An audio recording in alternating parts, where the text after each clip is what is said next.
Nagpakasal si Boaz kay Ruth. Ika-4 na kabanata.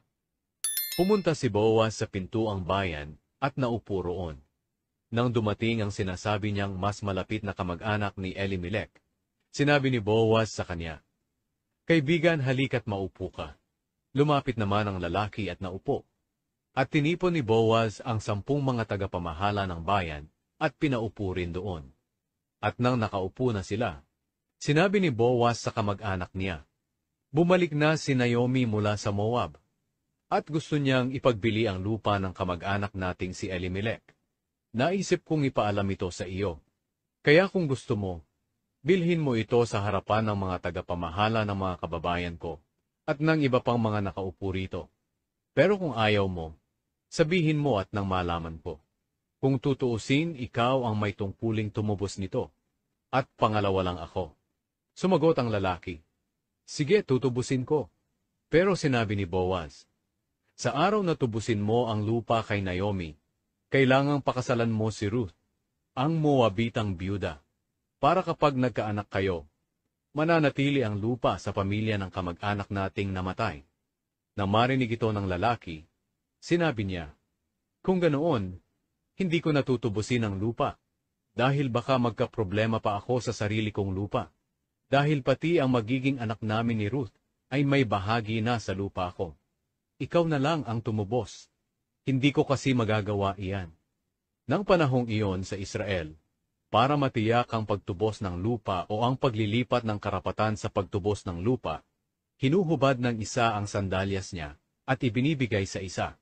Ganito ang ginagawa noon sa Israel bilang katibayan ng kanilang transaksyon.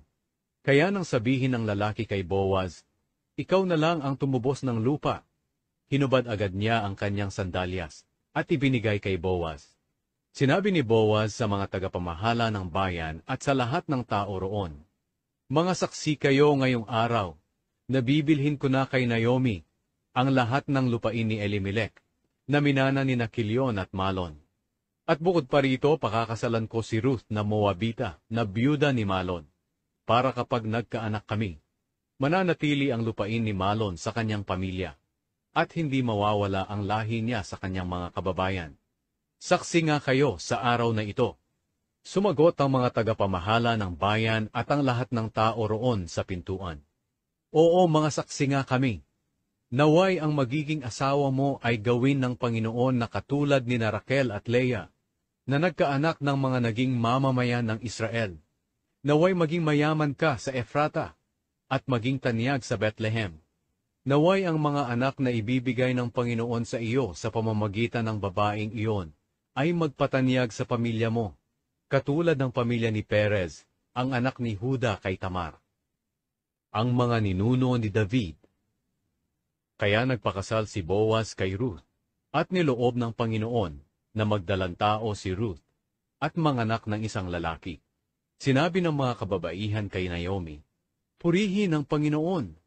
Binigyan kanya ngayon ng apo na mag-aaruga sa iyo. Naway maging tanyag siya sa Israel. Palalakasin at aalagaan kanya kapag matanda ka na, dahil anak siya ng manugang mo na nagmamahal sa iyo ng higit pa sa pagmamahal ng 7 anak na lalaki." Palaging kinukuha ni Naomi ang bata at kinakalong, at siya ang nagbabantay nito. Sinabi ng mga babaeng kapitbahay ni Naomi, "May apong lalaki na si Naomi." Pinangalanan nila ang bata na Obed. At nang malaki na si Obed, nagkaanak siya na Jesse ang pangalan. At si Jesse ang naging ama ni David. Ito ang mga angkan ni Perez hanggang kay David. Si Perez ang ama ni Hezron. Si Hezron ang ama ni Ram. Si Ram ang ama ni Aminadab. Si Aminadab ang ama ni Nashon. Si Nashon ang ama ni Salmon. Si Salmon ang ama ni Boaz. Si Boaz ang ama ni Obed. Si Obed ang ama ni Jesse. At si Jesse ang ama ni David.